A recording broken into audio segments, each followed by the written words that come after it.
사람들이 세상을 살아나가는 데 있어서 또 신앙생활을 하는 데 있어서 빼놓을 수 없는 아주 중요한 게 있습니다. 그게 뭐냐고 하면 한번 따라합니다. 자기 정체성. 자기 정체성. 한 번 더 합니다. 자기 정체성. 자기 정체성. 자기 정체성이 매우 중요합니다. 내가 누군지, 내가 뭐 하는 사람인지, 자기 정체성을 분명히 가지고 살아야 그 사람의 신분에 맞는 삶을 살아갈 수 있습니다.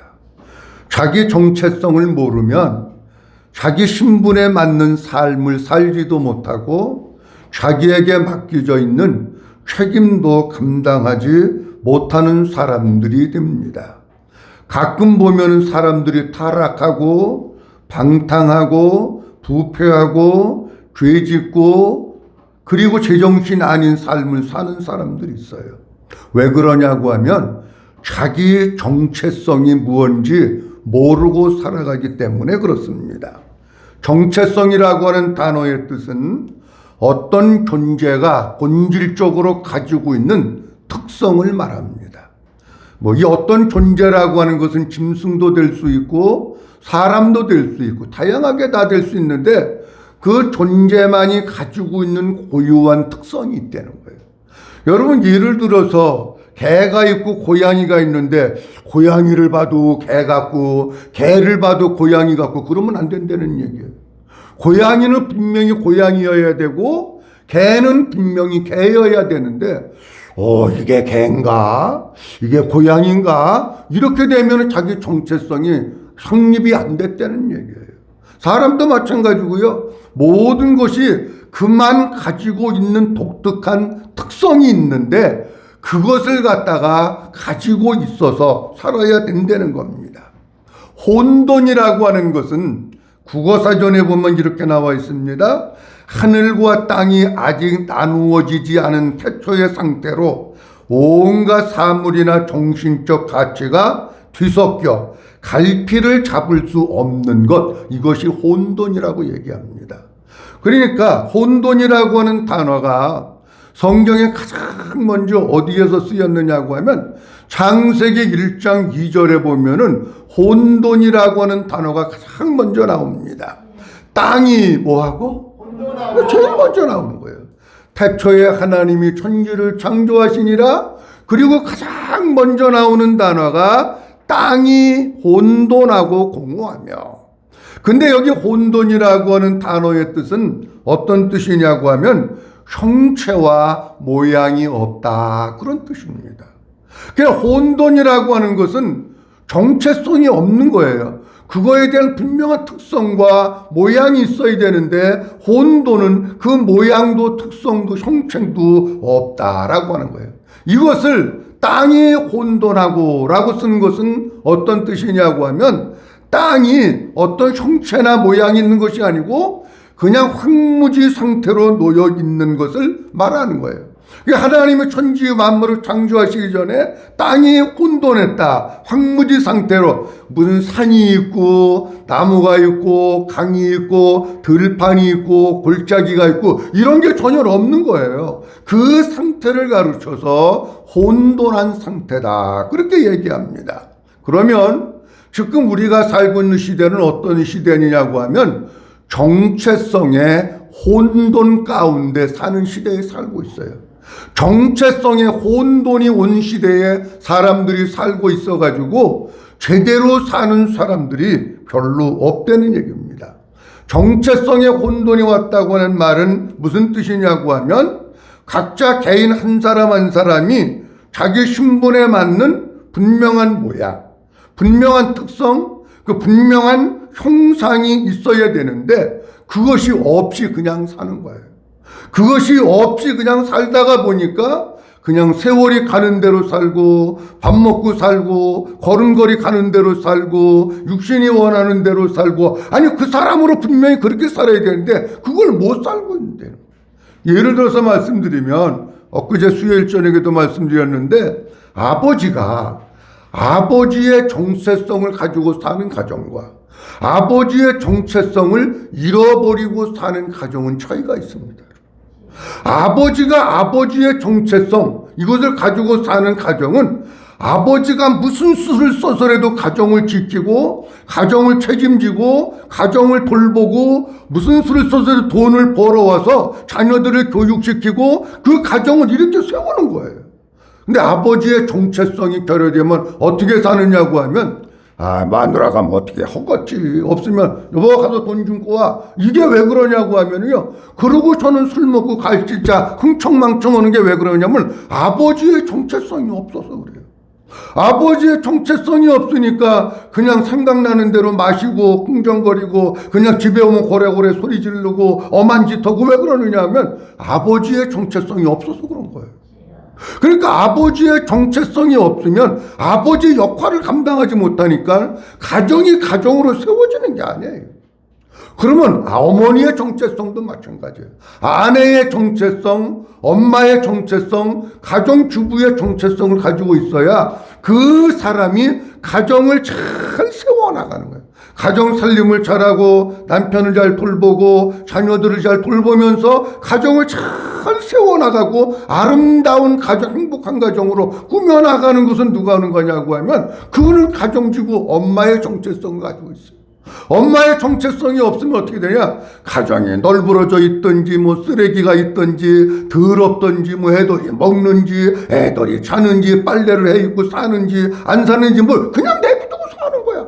그리고 저는 나가서 수다 떨고 차 마시고 놀러 다니고 미용실 가고 춤추러 가고 왜 그러느냐? 엄마의 정체성이 없어서 그런 거야. 우리 아이들도 어려서부터 자기 정체성을 가지고 살도록 키워야 됩니다. 여러분이 학생들이 있는데 잘 보십시오. 학생의 정체성이 결여가 되면 어떻게 되느냐고 하면 공부 안 합니다. 여러분 부모가 아이들을 학교에 보내는 이유가 뭡니까? 공부하라고 보내요? 너희 게임하라고 보내요? 공부하라고 보내잖아. 근데 학생의 정체성이 없으면 뭐 하느냐고 하면 너 학교 왜 가니? 놀러 가요. 오늘 뭐 하고 왔니? 놀다 왔어요. 이게 왜 그러냐고 하면 학생의 정체성이 없는 거야, 이 속에는. 그건 누가 심어줘야 되냐? 부모가 심어줘야지. 아니, 비싼 돈 내고 학교 가는데 왜 놀다가 와? 물론 친구들하고도 놀아야죠. 근데 개의 본질적으로 해야 될 것은 공부하는 그거예요. 학생 때 공부 안 하고 졸업 막 옛날에 우리 아버지가 공부하라고 그럴 때 공부 열심히 했으면 내가 지금 이런 거 안 할 텐데 그거 해봐야 소용없어요. 예수 믿는 사람의 정체성도 마찬가지예요. 요즘 예수 믿는 사람들의 모습을 보면 이 속에 예수 믿는 사람의 정체성이 없어.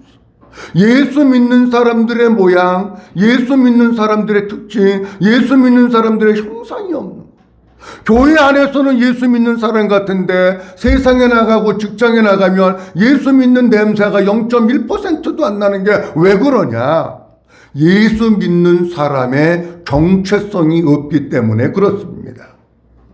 오늘은 출애굽기 12장에 있는 말씀을 봤는데 정체성의 혼돈의 시기에 우리가 살고 있는데 그러면 하나님께서 우리를 어떤 사람으로 부르셨느냐? 그 정체성에 대한 게 창세기서부터 요한계시록까지 얼마나 많은지 몰라요.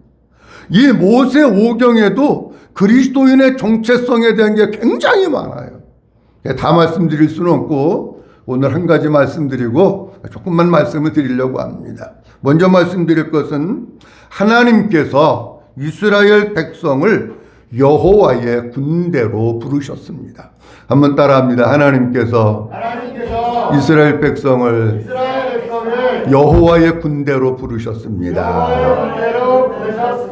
잘 들으셔야 됩니다. 하나님께서 이스라엘 백성들을 뭘로 부르셨다고요? 여호와의 군대. 그러면 하나님께서 이스라엘 백성들을 부르셔서 구원해내실 때 여호와의 군대로 부르셨다고 하는 얘기는 다른 말로 얘기하면 하나님께서 세상에 살고 있고 죄악에 파묻혀서 살고 있던 우리를 부르시는데 뭘로 부르셨느냐고 하면 한번 따라합니다. 그리스도의 군사. 믿어주시면 하면 그걸로 부르셨다는 거예요. 자, 오늘 본문 말씀 속에 볼 것 같으면 이스라엘 백성들이 430년 동안 애굽에서 종살이를 합니다. 이스라엘 백성이 너무 견디기 힘들어가지고 하나님 앞에 울고 불고 하면서 하나님 못 살겠어요. 하나님 구원해 주세요. 하나님 해방을 주세요. 하나님 여기에서 살려주세요. 이스라엘 백성들이 여러분 430년 동안 종살이했으니 얼마나 힘들겠어요. 우리나라는 일본 사람들에 의해서 36년 동안 짓밟힘을 당하고 억압을 당하면서 살았는데도 그렇게 힘들었는데 하나님께서 이스라엘 백성들의 그 기도 소리를 들으시고 그리고 저들을 구원하시는 거예요. 그럼 보세요. 이스라엘 백성들은 이 세포 속에, 이 생각 속에, 의식 구조 속에 어떤 의식이 사로잡고 있느냐고 하면 우리는 종이야. 그 의식이 있는 거예요. 종의 의식. 우리는 노예야. 그 의식이 사로잡혀 있는 거예요. 근데 그들을 불러내시면서 하나님은 너희는 종이다. 그렇게 말씀하시지 않고 여호와의 군대다. 그렇게 말씀을 하십니다. 오늘 37절 말씀에 보면 이스라엘 자손이 람셋을 떠나서 이 숲곳에 이르니 유아 외에 보행하는 장정이 몇 명 정도 된다고요? 60만 정도. 20세 이상 된 사람이 60만 정도. 20세 이상도 여자는 빼고 남자만 60만 정도. 그 많은 사람이 이스라엘에서부터 애굽에서부터 해방을 받아서 나와서 가나안 땅을 향해서 지금 광야길을 가려고 출발을 첫 부르심이에요. 자, 그런데 본문 말씀 말고 그 앞에 6장 26절 말씀에 보면 하나님께서 맨 처음 저들의 기도 소리를 들으시고 저들을 애굽 땅에서 불러내심에 대한 것을 모세에게 말씀하시는데 이렇게 말씀하십니다. 이스라엘 자손을 그들의 못대로, 군대대로, 지금 이스라엘 자손이 군대가 아니에요. 애굽에서 지금 종살이하고 있는 거예요. 그런데 뭐라고 말씀하시겠냐면 그 애굽에서 그들의 군대대로 애굽 땅에서 인도해내라. 누구한테 얘기했느냐? 모세와 아론한테 얘기했다는 거예요. 그러니까 모세와 아론을 이스라엘 백성들은 불러내기 전서부터 이스라엘 사람들은 종이 아니로구나. 마귀의 종이 아니고 바로의 종이 아니로구나. 이스라엘 사람들은 누구냐고 하면 한번 따라합니다. 여호와의 군대. 여호와의 군대. 그렇게 불러내는 거예요. 12장 17절 말씀에 보면 주님은 이렇게 말씀하고 있습니다. 같은 12장인데 12장은 통으로 크게 얘기하면 이스라엘 백성들이 애굽 땅에 마지막 10번째 장자가 죽는 재앙이 임하고 이스라엘 백성들은 동시에 유월절을 지키는 거예요. 유월절을 지키고 장자가 죽으니까 바로가 이스라엘 백성들을 본문 말씀 속에 있는 대로 뭐라고 말씀하고 있냐면 쫓겨났다. 39절 말씀에 보면 이렇게 말씀하고 있어요. 그들이 애굽으로부터 가지고 나온 발교되지 못한 반죽으로 무교병을 구웠으니 이는 그들이 애굽에서 어떻게 됐다고요? 쫓겨난 거예요. 애굽에서 지금 쫓겨났는데 40절 말씀에 보니까 이스라엘 자손이 애굽에 거주한 지 몇 년이라? 430년. 그러면서 41절 말씀에 보니까 다 같이 한번 봅니다. 시작. 430년이 끝나는 그날에 여호와의 군대가 다 애굽 땅에서 나왔은즉 430년이 끝나는 그날에 누가 나왔다고요? 여호와의 군대. 그러니까 이스라엘 백성들은 애굽에서 430년 동안 종살이하고 있었는데 하나님은 그 전서부터 너희는 종이 아니야. 너희는 여호와의 군대야. 그거를 계속해서 말씀하시면서 여호와의 군대가 나왔다. 그렇게 말씀합니다. 그러니까 이스라엘 사람들은 하나님이 처음 부르실 때부터 뭘로 부르셨느냐고 하면 여호와의 군대로 부르신 거예요. 그래서 여호와의 군대로 애굽에서부터 인도해내시고 430년이 끝나는 그날에 여호와의 군대가 애굽에서부터 나왔다라고 말씀하고 있어요. 자, 이스라엘 백성들이 애굽에서부터 출발해서 떠나는 순간부터 이스라엘 백성들은 종이 아닙니다. 애굽에서부터 탈출해서 나오는 그 하나님의 명령에 순종해서 나오는 그 순간부터 바로의 종이 아닙니다. 우리로 얘기하면 이렇습니다. 우리가 예수 그리스도를 믿기로 작정하고 하나님 앞에 나오는 순간부터 우리는 마귀의 종이 아닙니다. 우리는 세상의 종이 아니고 죄의 종이 아닙니다.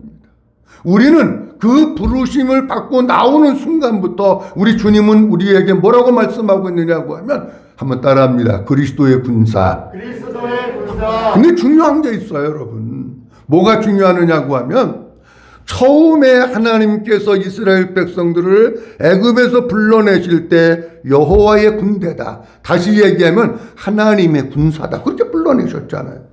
자, 우리를 하나님께서 세상에서 불러내실 때 처음에 뭘로 부르셨느냐고 하면 그리스도의 군사로 부르신 거예요. 근데 성경을 보면 처음 우리를 부르셨을 때 그게 너무 중요한 거예요. 뭘로 부르시느냐? 베드로서 1장 10절과 11절 말씀에 보면 이렇게 말씀하고 있어요. 너무 중요한 말씀인데 우리 큰 소리로 한번 두 절만 읽어봅니다. 시작. 그러므로 형제들아 더욱 힘써 너희 부르심과 택하심을 굳게 하라. 너희가 이것을 행한즉 언제든지 실족하지 아니하리라. 이같이 하면 우리 주 곧 구주 예수 그리스도의 영원한 나라에 들어감을 넉넉히 너희에게 주시리라. 아멘. 10절과 11절 보면 이렇게 말씀하고 있습니다. 그러므로 형제들아 더욱 어떻게 해서 힘써 무엇과 너희 부르심과 부르심을 굳게 하라는 거예요. 아니 택하심은 가로 안에 넣었더라도 부르심을 굳게 하라는 거예요. 부르심에 대해서 흔들림 없는 처음 그것을 마음판에 새기고 그것을 붙들고 살려는 거예요. 그러면 이런 얘기입니다. 우리가 신앙생활하는 데 있어서 어떻게 살아야 되느냐고 하면 하나님은 나를 부르셨어. 내가 하나님의 부름받은 사람이야. 그게 뭘로 부름받았느냐고 하면 뭘로 부름받았다고요? 그리스도의 군사. 안 잃어버리겠어요? 자, 크게 시작. 그리스도의 군사. 그리스도의 군사로 부름받은 거예요. 그러면 우리는 항상 마음속에 기억하고 또 새기고 또 여기다 새겨놔야 될 거, 잊어버리지 말아야 될 거, 아무리 세상이 흔들리고 내 믿음이 흔들리고 넘어질 때가 있고 시험이 있다고 할지라도 뭐는 흔들리면 안 되느냐고 하면 나는 하나님께로부터 부름을 받은 그리스도의 군사라고 하는 사실은 흔들리면 안 돼. 믿으시면 아멘. 그거 흔들리면 안 돼요.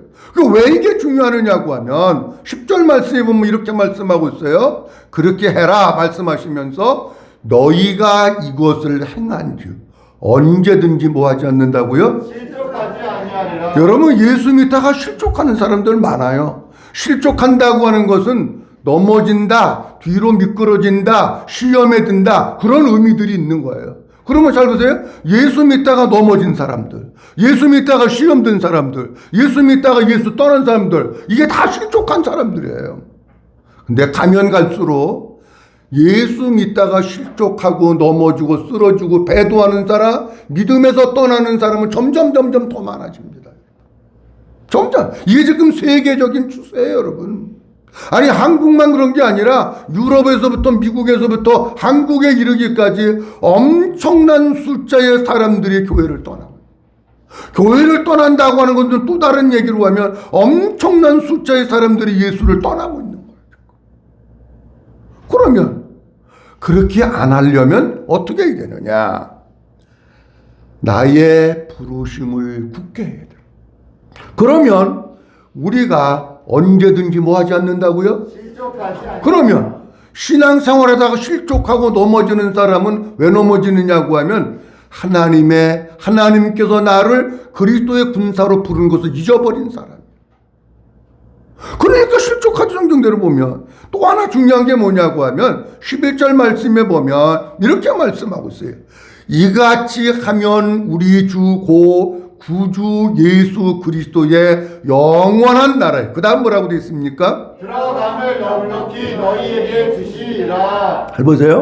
이같이 하면, 부르심을 굳게 하면, 천지가 무너지고 내가 시험이 들고 사업이 망하고 길바닥에 나앉고 내가 그냥 뭐 곤두박질을 치고 벼랑 끝에 대롱대롱 매달려 있어도 아, 나는 그리스도의 군사야. 나는 하나님이 불러주셨어. 이거를 딱 마음속에 붙들고 믿음으로 살면 그런 뜻이에요. 그러면 구주 예수 그리스도의 무슨 나라? 영원한 나라가 어디예요? 천국이죠. 하나님 나라예요. 우리가 신앙생활하는 궁극적인 목적은 하나님 나라에 가는 것도 있잖아요. 우리가 뭐 나는 지옥 가려고 교회 다니면서 신앙생활해. 아니, 그런 사람 아무도 없어요.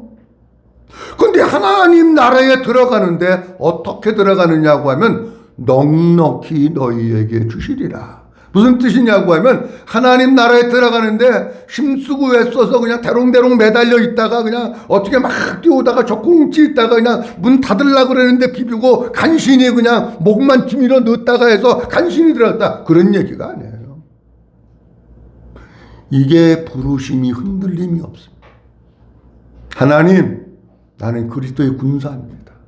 내가 돈을 잘 벌 때도 군사고 돈을 못 벌어서 길바닥에 나 앉아도 군사고 내가 건강했을 때도 군사고 몸이 약해서 병들었을 때도 군사고 하나님, 나는 그리스도의 군사입니다. 이게 흔들리면 안 된다는 그런 사람이 그리스도의 영원한 나라에 넉넉하게 들어가는 거예요. 사랑하는 성도 여러분, 하나님께서 이스라엘 백성들을 애초에 애굽에서부터 부르실 때 뭘로 부르셨느냐? 하나님의 군대, 여호와의 군대로 부르셨어요. 그 주님이 우리를 부르셨는데 처음부터 뭐로 부르셨느냐? 그리스도의 군사로 부르셨어요. 그리스도의 군사, 이것을 더 마음속에 굳게 하고 흔들림 없이 그리스도의 군사된 의식과 믿음을 가지고 살면서 절대로 어떤 일이 있어도 흔들리거나 실족하거나 넘어지지 말고 하나님 나라에 넉넉하게 들어가는 영광의 성도들이 될 수 있기를 주님의 이름으로 축원합니다. 다음 두 번째로는 이스라엘 백성들이 광야에서 행진을 하는데 어떻게 행진을 하느냐고 하면 군인들이 행군하는 행렬로 행진을 합니다. 그걸 통해서 하나님은 뭘 말씀하고 있느냐고 하면 너희는 민간인이 아니야.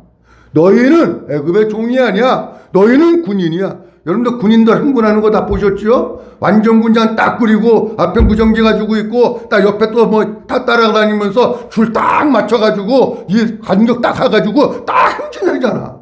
근데 이스라엘 백성들이 지금 아까 몇 만이라고? 60만 명이 지금 광야를 가는데 하나님은 뭐 가족들끼리 가라, 일가 친척들끼리 가라, 경기도 사람들 모여서 가라. 아니, 그렇게 가는 거 아니야. 군인들이 행군하는 것과 같이 대열을 맞춰가지고 깃발을 세워가지고 여러분 군인들은 다 깃발이 있습니다. 자기 부대를 상징하는 깃발이 있는데 깃발을 딱 들고 그 깃발 밑에 모여가지고 행군하면서 가는 거예요. 자세히 말씀드리기는 어렵습니다만은 민수기 2장 1절과 2절 말씀에 보면 이렇게 말씀하고 있어요. 여호와께서 모세와 아론에게 말씀하여 이르시되 이스라엘 시작 이스라엘 자손은 각각 자기의 진영의 분기와 자기의 조상의 가문의 기호 곁에 진을 치되 회막을 향하여 사방으로 치라. 아멘. 모세가 시내산에 올라가서 성막에 대한 것을 하나님께로 받고 회막이라고 하는 뜻은 다른 말로 얘기하면 성막 그런 뜻이에요. 그거를 가지고 이제 이스라엘 백성들이 광야 생활을 하는 거예요. 광야 생활하는데 이렇게 말씀하십니다. 각각의 군기가 있고 조상의 기호가 있는 거예요. 자, 그러면 각각의 군기가 있는데 진을 치는데 어떻게 치느냐고 하면 성막이 가운데 있어요. 물어봐요. 이스라엘 지파가 몇 지파예요? 예? 13지파예요? 12지파예요? 예. 이스라엘 지파가 12지파인데 여기 성막이 있으면은 동서남북 한쪽에 그 리더가 되는 지파가 있고 그 군기가 거기 있어요. 그러면 한쪽 면마다 몇 지파가 쓰느냐고 하면 3개의 지파가 있는 거예요. 성막을 중심으로 세 되면 12지파가 되잖아요. 그렇게 해서 딱 맞춰가지고 군기가 가고 그 다음에 그 지파들이 따라가라고 말씀을 하고 있어요. 동쪽에는 유다 진영이 중심이 돼가지고 유다 진영의 군기가 있고 그 밑에 2개의 지파가 갑니다. 그 다음 남쪽에는 루벤 지파의 군기가 있고 루벤 지파가 리더가 되는 것이고 두 지파가 따라갑니다. 서쪽에는 에브라임 진영의 군기가 있고 두 지파가 거기 따라가고요. 북쪽에로는 단 지파가 있어가지고 단 지파가 중심이 되어가지고 리더가 돼서 거기에 또 두 지파가 플러스 돼서 모두 성막을 중심으로 해가지고 군대가 가는 것 같이 깃발을 들고 대열을 맞추고 그리고 탁 가는 거야. 아우 나는 근데 동쪽하고 싶은데요. 안 돼 그것도. 하나님의 동쪽에 진을 칠 지파, 서쪽, 남쪽, 북쪽에 너희는 여기 너희 다 정해 주신 거예요. 그대로 가. 왜 근데 하나님은 그렇게 말씀을 하셨을까? 그 이유는 다른 것이 아니고 너희는 군인이다. 너희는 군인인데 누구의 군인이냐? 여호와의 군대다라고 하는 것을 말씀하시려고 하는 거예요. 그러면 이스라엘 사람들은 길을 걷고 행군을 하는데도 군대의 군기를 가지고 있고 군인들이 행군하는 것 같이 간격과 줄을 맞춰서 지파별로 움직이면서 이스라엘 사람들은 어떻게 생각하냐면 우리는 여호와의 군인이로구나. 우리는 군대로구나. 그걸 생각하는 거예요. 의식을 바꿔버리는 거예요. 완전히. 민수기 2장 32절 말씀이 보면 앞에 있는 거 다 말씀 잘라버리고 이렇게 말씀하고 있어요. 이상은 그러면 다 12지파 다 어디 서야 되는지 배열이 끝난 거예요. 이상은 시작. 이상은 이스라엘 자손이 그들의 조상의 가문을 따라 계수된 자니 모든 진영의 군인 곧 계수된 자의 총계는 60만 3,550명이며 아까는 처음에는 60만 가량이었더라. 그렇게 나왔죠? 자, 그런데 민수기에서는 시간이 조금 지났습니다. 이제 민수기에서는 20세 이상의 사람들 계수를 하니까 60만 3,550명이었더라. 그러니까는 큰 차이는 없는데 그래도 200만 정도의 사람들이 지금 광야를 걸어가는데 자기 마음대로 걸어가는 거예요. 하나님께서 걷게 하신 군인들 행군하는 그 모습 그대로 걸어가고 있다라고 하는 거예요. 그래서 이스라엘 백성들은 걸으면서도 나는 하나 여호와의 군인이다. 나는 군대다.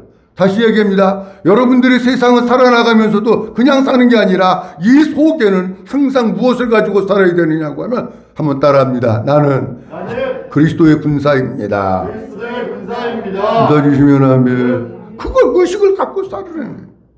그 다음 또 하나는 하나님께서는 광야에서 적과 전쟁을 경험하게 하심으로 이스라엘 백성들이 진짜 군인인 것을 깨닫게 하십니다. 출애굽기 17장 말씀해 볼 것 같으면 이스라엘 백성들이 하나님의 명령대로 그리고 진행을 해서 가는데 어디에다가 장막을 쳤느냐고 하면 르비딤이라고 하는 곳에 장막을 쳤어요. 근데 하나님께서 분명히 거기다 치라고 해서 쳤어요. 근데 문제가 생겼는데 무슨 문제가 생겼느냐고 하면 마실 물이 없는 거예요. 그러니까 백성들이 모세를 향해서 막 원망을 하는 거예요. 목말라 죽는데 물도 안 주냐고 막 그러면서 목이 점점 더 말라가니까 돌멩이를 들고 모세를 쳐서 죽이려고 하는 모세가 위급한 상황까지 맞아요. 이때 모세가 하나님 앞에 기도합니다. 하나님, 저들이 조금 있으면 돌로 나를 쳐서 나를 죽일 분위기입니다. 아니 물 달라고 하는데 내가 무슨 물장사도 아니고 삼다수 장사면 삼다수라도 한 병씩 나눠주지만 그것도 아니고 뭐 어떻게 합니까? 하나님 말씀하시기를 뭐라 그러냐면 내가 가지고 있는 지팡이를 가지고 내가 너에게 지시하는 그 바위 딴 데 가면 안 돼. 그 바위 꼭대기에 올라가서 지팡이로 바위를 쳐라. 그래야만 거기서 물이 나와서 먹을 것이다. 그래서 모세가 하나님께서 하라고 하는 대로 해가지고 반석에서 물이 나와서 이스라엘 백성들이 마신 거예요. 그런데 이런 일이 있은 후에 성경에는 그 후에 이렇게 나오는데 이런 일이 있은 후에 다시 얘기하면 이스라엘 백성들이 원망하고 불평한 일이 있은 후에 아말렉의 공격을 받습니다. 여러분 보세요. 우리가 신앙생활을 하면서 원망하고 불평하게 되면은 사탄의 공격을 받는 거예요. 마귀는 감사하는 사람은 공격 안 합니다. 원망하고 불평하는 사람을 공격을 해서 저들을 쓰러뜨리려고 하는 거예요.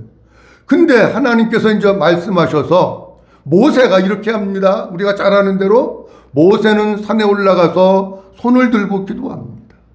근데 여호수아를 보내가지고 네가 백성들 중에서 사람들을 택하여 기르고 나와서 네가 나가서 싸워라. 근데 싸우는데 보니까 모세가 손을 들면 이스라엘이 이기고 모세가 손을 내리면 아말렉이 이기는 거예요. 이런 모습을 아론과 훌이 보고 있다가 모세 곁에 서서 양쪽 손을 붙들어 올리고 모세를 편편한 돌멩이를 갖다가 앉게 만들고 그래서 결국 이스라엘이 승리했다. 그런 말씀이 나와요. 자, 그러면 여기서 제가 말씀드리려고 하는 게 뭐냐고 하면 모세는 성경은 해석하는 방법이 여러 가지가 많이 있는데 모세는 누구를 의미하고 있느냐? 신학적으로는 모형론이라고도 하고 다양하게 표현을 하는데 모세는 하나님을 의미하는 하나님의 모형. 자, 보세요. 모세는 끌어내다, 구하다, 건져내다 그런 이름의 뜻에서부터 왔는데 이스라엘 백성들을 애굽에서부터 끌어내고 애굽에서부터 건져내서 어디까지 인도할 책임이 있느냐고 하면 가나안 땅 입구까지 인도해야 될 책임이 있는 거예요. 근데 이 모세가 누구를 보내느냐고 하면 여호수아를 보내는 거예요. 그러면 이 모습 속에서 진짜 이스라엘 백성들을 애굽에서 끌어내고 건져내서 가나안 땅에 들어가게 하시는 분은 누구냐? 하나님이신 줄 믿으시기 바랍니다. 하나님이 하는 거예요. 그러면 모세는 하나님의 모형이고 여호수아는 누구의 모형이냐? 여호수아는 여호와는 구원이시다라고 하는 뜻이에요. 여호수아는 예수님을 모형하고 예수님의 이름의 뜻은 자기 백성을 죄에서 구원할 자 이런 뜻이잖아요. 그러니까 진짜 현장에 나가서 싸우면서 구원할 사람은 누구냐고 하면 그가 여호수아고 그가 예수님이라는 거예요. 여호수아에게 하나님께서 능력을 주시고 은혜를 주셔서 이스라엘 백성들을 거기에서부터 싸움에서 이기게 만들고 적들을 물리치고 승리하게 만들었던 것과 같이 예수님이 세상에 오셔서 원수마귀와 싸워서 원수마귀의 세력들을 깨뜨려 부수고 우리를 구원의 길로 인도하신 것과 같이 이 여호수아는 예수님의 모형. 자, 모세가 여호수아를 여호수아는 모세의 보냄을 받아서 와. 그러면 잘 보세요. 하나님께서 하나님의 뜻 구원의 역사를 이루기 위해서 예수님을 보내셔. 예수님은 어떻게 왔느냐? 자기가 오고 싶어서 오는 거 아니야. 하나님 아버지가 보내셨기 때문에 온 거예요. 그렇기 때문에 여호수아는 예수 그리스도의 모형입니다. 아론과 훌은 뭐냐? 길게 설명드릴 수는 없지만 잘 보세요. 아론과 훌은 어떤 역할을 하느냐고 하면 모세 양쪽에서 모세를 돕는 역할을 하는 거예요. 모세의 팔이 내려오지 않도록 잘 돕는 역할을 해요. 그러면 아론과 훌은 누구의 모형이냐고 하면 성령님의 모형이에요. 여러분, 성령님은 어떤 일을 하시느냐고 할 것 같으면 우리 곁에 오셔서 우리를 위로하시고 우리를 가르쳐 주시고 우리를 도우시는 역할을 누가 하느냐고 하면 성령님이 하셔요. 그 예수님도 십자가 못 박혀 돌아가시 전에 제자들에게 말씀하시기를 내가 떠나는 것이 너희에게 유익하다. 내가 가면 너희에게 보혜사 성령님이 오셔서 너희를 가르칠 것이다. 이렇게 말씀하셨는데 요한복음 16장 7절 말씀 한 군데만 봅니다. 요한복음 16장 7절 말씀. 한번 봅니다. 시작. 그러나 내가 너희에게 실상을 말하노니 내가 떠나가는 것이 너희에게 유익이라. 내가 떠나가지 아니하면 보혜사가 너희에게로 오지 아니할 것이요 가면 내가 그를 너희에게로 보내리니. 잘 보세요. 여기 보혜사가 그랬는데 보혜사라고 하는 뜻은 어떤 뜻이냐고 하면 우리를 돕기 위해서 우리 곁에 계신 분, 우리 안에 계신 분, 우리를 도와주시는 분, 그분이 보혜사예요. 믿어주시면 아멘. 그러니까 보세요. 아론과 훌이 모세를 도왔던 것과 같이 성령님은 누구를 도우시냐? 때로는 우리 안에서, 우리 곁에서, 우리와 함께 우리를 갖다가 도우시고 가르쳐 주시고 깨닫게 하시고 이런 역할을 하시는 분이 성령님이셔요. 근데 목사님 다 들어봤는데 군인 얘기는 안 나오는데요.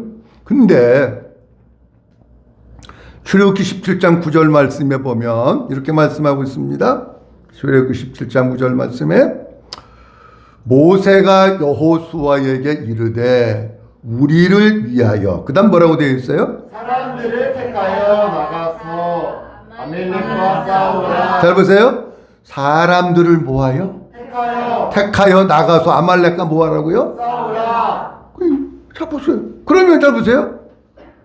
여호수아 보고 사람을 택해서 나가가지고 아말렉과 싸우라. 그러면 전쟁하는 군인은 누구예요 지금? 이스라엘 백성들이잖아요. 그리고 이스라엘 백성들이 누구냐고. 전쟁에는 군인이 이스라엘 백성들이라면 그 사람이 누구냐는 거예요. 에베소서 1장 4절 말씀에 보면 이렇게 말씀하고 있어요. 에베소 1장 4절 말씀에 고 시작. 고 창세전에 그리스도 안에서 우리를 택하사 우리로 하여금 사랑 안에서 그 앞에 거룩하고 흠이 없게 하시려고. 여호수아도 나가서 사람을 택하잖아요. 근데 에베소서 4장에 창세전에 그리스도 안에서 우리를 택해서 우리를 하나님의 자녀 삼아 주셨다는 게 간단히 얘기하면. 근데 그 싸워서 나간 사람들이 이스라엘 백성들이라면 지금은 누가 전쟁에 나서 싸우는 군인들이냐고 하면 저도 군인이고 여러분들도 군인이고. 믿어주시면 한번 따라합니다. 나는 그리스도의 군사입니다. 그리스도의 군사입니다. 그러니까 우리가 그리스도의 군사이기 때문에 나가서 현장에서 싸워야 되는 거예요. 근데 우리가 이길 수 없어. 성령님이 우리를 도와주시고 성령의 은혜를 입고 성령의 능력을 덧입으면 우리는 못 이기지만 우리를 도우시는 성령님과 더불어 싸우면 영적인 전쟁에서 얼마든지 싸워서 이길 수 있는 줄로 믿으시기 바랍니다. 마지막 결론입니다. 신약에서도 보면 우리 주님이 우리에게 뭐라고 말씀하고 있느냐 하면 그리스도의 군사다라고 말씀하는 데가 많이 나옵니다. 다 말씀을 읽지 못하지만 조금만 보려고 하는데 에베소 6장 10절과 11절 말씀 보도록 합니다. 다 같이 봅니다. 시작. 그토록 너희가 주 안에서와 그 힘의 능력으로 강건하여지고 마귀의 간계를 능히 대적하기 위하여 하나님의 전신갑주를 입으라. 하나님의 전신갑주를 입으라는 얘기는 군인으로 얘기하면 완전 군장을 꾸리고 무장해라. 왜? 우리가 군인이기 때문에. 자, 그러면 우리가 좋은 군사, 하나님의 뜻을 이루기 위한 군사가 되려면 어떻게 해야 되느냐? 빨리빨리 얘기해야 되는데 반이 있습니다. 결론입니다. 하나는 우리의 의복을 갈아입어야 합니다. 여러분, 사람들이 남자들이 영장이 나와서 저는 논산훈련소로 갔었는데 요새는 뭐 배기보충대로 가고 뭐 여러 군데 많이 가더라고요. 논산훈련소 딱 가면은요, 신체 검사하고 거기에 군 복무를 할 사람들은 여러분들 옷을 다 벗으라 그래. 그리고 신발 신고 간 것도 다 벗어서 박스 하나 주고 거기다가 다 넣으라 그래. 그리고 부모님한테 쓸 거 있으면 편지 쓰라 그래. 그래가지고 딱 해가지고 집으로 택배 보내는 거예요. 그 옷이 집에 와야 얘가 이제 군인이 시작되는 거야. 그러면 목사님 뭐 다 벗겨놓으면 빤스만 입고 사나요? 아니, 거기서 다 줘, 빤스까지. 다 줘서 완전히 옷을 갈아입어야 그때의 군인의 출발이 되는 거예요. 그러면 우리 성도들은 어떻게 해야 되느냐고 하면 우리가 입고 있던 이 육신의 옷을 벗어버리고 누구로 옷 입어야 되느냐고 하면 한번 따라합니다. 예수 그리스도로 옷 입어야 합니다. 로마서 13장 14절 말씀에 보면 사도 바울은 우리에게 이렇게 말씀합니다. 오직 주 예수 그리스도로 뭐하고? 예수님으로 옷을 입어야 되는 거예요. 세상으로 옷 입고 향락으로 옷 입고 무슨 뭐 죄악으로 옷 입고 그런 거 다 벗어버리고 예수 그리스도로 옷 입고 사는 성도들이 되시기를 주의 이름으로 축원합니다. 그런데 성경에서는 이 옷을 뭐라고 표현하느냐고 하면 그리스도인의 행실이다 이렇게 표현을 해요. 요한계시록 19장에 보면 이렇게 말씀하고 있어요. 그에게 빛나고 깨끗한 세마포 뭐를?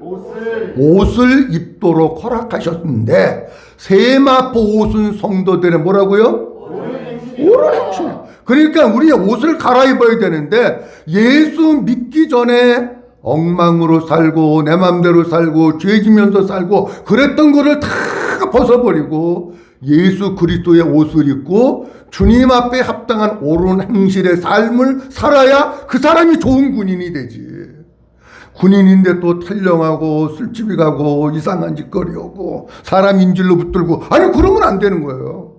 진짜 예수 그리스도를 옷 입고 아버지 앞에 옳은 행실로 살아야 합니다. 그 군인이 되기 위해서 훈련을 받아야 돼요. 훈련 안 받으면 군인 안 돼요. 그러니까 옷 딱 집으로 보내고 그 다음부터 계속해서 훈련이 이루어지는 거예요. 훈련은 힘든 겁니다, 여러분. 정신훈련도 받아가지고 이 속에 세상 육신적인 거 싹 빼버리고 군인 정신으로 넣어야 되고, 뭐 제식훈련소부터 군사훈련, 상역훈련, 유격훈련, 많은 훈련들이 있는데 그걸 다 받아야 그 사람이 좋은 군인이 되는 겁니다. 자, 디모데후서 2장 3절 말씀 보고 마치려고 합니다. 너는 시작. 너는 그리스도 예수의 좋은 군사로 나와 함께 고난을 받으라. 4절입니다. 병사로 복무하는 자는 자기 생활에 얽매이는 자가 하나도 없나니 이는 병사로 모집한 자를 기쁘게 하려 함이라. 아멘. 자기 생활에, 사사로운 생활에, 군인 되면 내가 자고 싶을 때 자고 일어나고 싶을 때 있고 먹고 싶은 거 먹고 그런 거 없어요. 자기 생활에 얽매이지 말고 그리스도의 군사로 고난받는다고 하는 것은 다른 의미로 얘기하면 훈련을 받아요.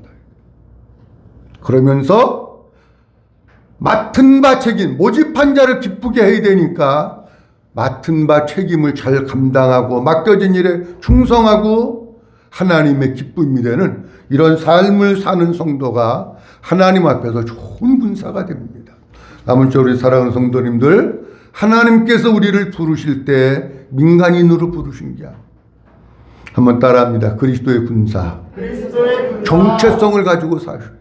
어디에 가서 무엇을 하든지 나는 그리스도의 군사다, 예수님의 군사다, 이 정체성을 가지고 우리의 의복도 예수님으로 옷 입고, 그리고 훈련받고 자기 생활에 얽매이지 말고 모집한 자를 기쁘게 하고 하나님 앞에 충성하는 여러분 우리 모두가 될 수 있기를 주님의 이름으로 축원합니다. 기도합니다. 하나님 아버지 은혜를 감사합니다. 우리가 살고 있는 세상은 정체성의 혼돈 시대에 살아가고 있습니다. 하나님이 사랑하는 성도들이 성도의 정체성을 가지고 살아가야 하는데, 우리 주님은 우리를 처음부터 부르실 때 그리스도의 군사로 부르셨습니다. 하나님, 우리 모든 성도를 어떤 환경을 만나든지 어떤 형편에 처하든지 우리 모든 성도들이 그리스도의 군사된 부르심을 잊지 않고 마음에 새기게 하시고, 그래서 실족하지 않게 하시고 하나님 나라에 넉넉히 들어가는 우리 모두가 되게 하여 주시옵시며, 우리의 의복을 갈아입고 군인으로 훈련받고 하나님 아버지 모집한 자를 기쁘게 하면서 우리의 맡겨진 일에 충성하는 좋은 군인들이 되어질 수 있도록 축복해 주시옵소서. 모든 영광 아버지께 올려드리옵고 주 예수 그리스도의 이름으로 기도하옵나이다. 아멘.